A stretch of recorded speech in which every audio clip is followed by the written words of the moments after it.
प्रेमिका से मिलने पहुंचा युवक, परिजनों ने पकड़ा। प्रयागराज बदोही में इश्क का परवान इस कदर चढ़ा कि बदोही जिले में एक युवक दुल्हन बनकर अपनी प्रेमिका से मिलने उसके घर पहुंच गए।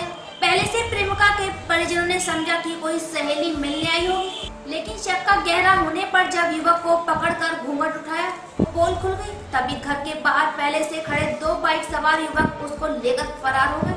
युवक अपनी प्रेमिका से मिलने लाल जोड़े में दुल्हन बनकर पहुंचा था। कंधे पर लेडीज पर्स लटकाए और पैरों में सैंडल पहनकर दुल्हन बनकर पहुंची युवक को देखकर लग रहा था जैसे कि कोई नई नवीन दुल्हन हो। मौका देखकर दुल्हन के वेश में युवक प्रेमिका के घर में दाखिल हो गए, लेकिन जब परिजनों को शक हुआ तो उन्होंने घूंघट उठाने का अनुरोध किया। आज हरिद्वार के युवा व्यापारियों ने युवा व्यापारी अमन शर्मा के नेतृत्व में हर की पौड़ी से लेकर ललतारो पुल तक व्यापार मंडल के नेता और प्रदेश सरकार के खिलाफ काली पट्टी बांधकर प्रदर्शन किया। कल भी इन्होंने, आपने देखा होगा, शहर में जगह जगह इन्होंने थाली पीटने का प्रोग्राम बना था। व्यापारी को दिया भाई साहब, हमें क्यों नहीं बुलाया गया? या ये जो व्यापारी हैं, ये 10-12 जनों का एक प्राइवेट लिमिटेड है क्या? हमारा कहने का मतलब ये है, जैसे ये जितने भी व्यापारी नेता हैं, ये हरिद्वार के और व्यापारियों को क्यों नहीं बुलाते इसलिए नहीं, इसकी वजह मैं आपको बताता हूँ। जैसे सपोज करो इन्होंने हमें कार्यक्रम में बुलाया, हम कार्यक्रम में कहेंगे ऐसा नहीं, ये चाहते हैं जिस प्रकार से ये तय करें। ये नगर विधायक जी हैं, कल आप मुझे एक बात बताओ ना, ये कह रहे हैं कि मुख्यमंत्री से मिल के आए।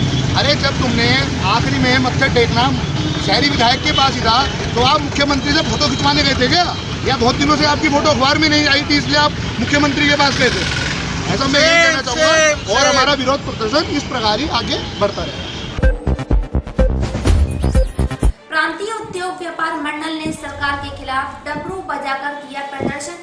जिला महामंत्री संजय अग्रवाल ने कहा कि उत्तराखंड सरकार सभी को एक सम्मान लेकर चले, क्योंकि व्यापारी भी कोई अमीर नहीं है। वह रोज गड्ढा खोदता है और पानी पीता है। व्यापारी की स्थिति बहुत खराब है। व्यापार मंडल के बैनर के तले हमने डमरू बजा के सरकार को जगाने का काम करा है। सरकार कहीं ना कहीं व्यापारियों की अनदेखी कर रही है और व्यापारियों का उत्पीड़न हो रहा है सरकार के अंदर। सरकार की तरफ से कोई हमें राहत नहीं दी जा रही, किसी तरह का कोई पैकेज नहीं दिया जा रहा। सरकार हमारी सुन नहीं रही बिल्कुल भी ना, सरकार के कान पे जूं नहीं रह रही बिल्कुल भी। व्यापारियों के आज परिवार भुखमरी के कगार पर है। सारे बिल हमारे से सरकार ले रही है, सरकार के सारे काम हो रहे हैं मगर व्यापारी का कोई काम नहीं हो रहा। व्यापारी के सारे काम रुके पड़े हैं, व्यापारी के सारे परिवारों के काम रुके पड़े हैं, जो भी कुछ होने थे। मगर सरकार से हम कई बार निवेदन कर चुके, आज आखिरी बार हमने डमरू बजाया है, अब डमरू नहीं बजाएंगे, अब आत्मदाह करेंगे। अब सरकार होगी उसकी जिम्मेवार, अगला जो प्रोग्राम होगा हमारा आत्मदाह का होगा और इसकी सरकार जिम्मेवार होगी, हरिद्वार का प्रशासन होगा इसका जिम्मेवार। हम यही SRN हॉस्पिटल के डॉक्टर बने हैवान। ऑपरेशन कराने आई युवती से किया गया गैंगरेप, लेकिन पुलिस ने इस घटना का खंडन किया है। जांच कमेटी भी बना दी गई है। उसके बाद भी पुलिस आरोपों को निराधार बता रही है। जो सोशल मीडिया में वीडियो वायरल हुई है उसे फर्जी बता रही है, लेकिन पीड़ित महिला और उसके भाई का कहना है कि आरोप निराधार नहीं है, बिल्कुल सही है। महिला के साथ गैंगरेप हुआ है। स्वरूप रानी नेहरू अस्पताल में डॉक्टर किस कदर अपनी नीचता पर उतर आएंगे, इस महिला की ही जुबानी सुन सकते हैं। इन्हें धरती का भगवान कहा जाता है, आज वही हैवान बने हुए हैं। मैं संदीप मुदलवाल, जैसे कि पहले वीडियो में मैंने बता दिया कि मैं प्रयागराज में इलाज कराने के लिए आया था और ऑपरेशन के दौरान जो मेरी बहन के साथ हुआ वो ये बताने की, होश में आने के बाद ये बताने की कोशिश कर रही है कि मेरे साथ रेप किया गया है और 5 डॉक्टरों ने मिल के साथ ऐसा किया है।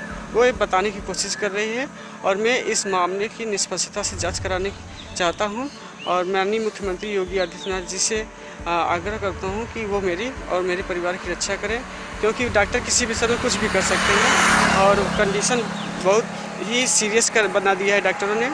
और जो भी कुछ है, अब माननीय मुख्यमंत्री जी से ही कुछ उम्मीद है, वो इस मामले की निष्पक्षता से जांच कराएं तथा प्रताड़ित को न्याय दिलाने की कोशिश करें। यहाँ के डॉक्टरों के ऊपर एक गंभीर आरोप लगाया है, क्या पूरा मामला है और फिर आप के स्तर से क्या कमेटी बनाई गई है जांच के लिए?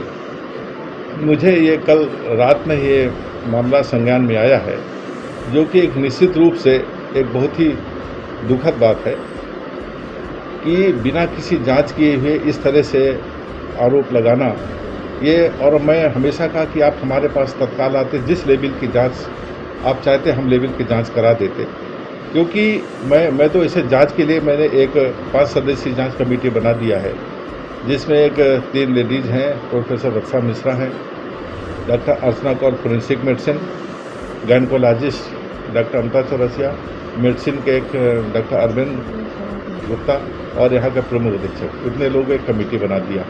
इसके साथ साथ मैं कल ही सीएमओ के माध्यम से एक मेडिकल जांच भी करा दिया, क्योंकि मैं ज़रूर इस बात को चाहता हूँ, इस बात को एकदम क्लियर हो जाना चाहिए कि ये मामला क्या है। तो इसकी पूरी तरह से जांच की जा रही है, लेकिन पहले जांच हो जाए तब कहना ज़्यादा उचित होगा। लेकिन मैं स्वयं कल से आज तक अभी मैं एक जगह गया, मैं ऊटी में देखा और ये भी मैं स्वयं पूछताछ भी किया।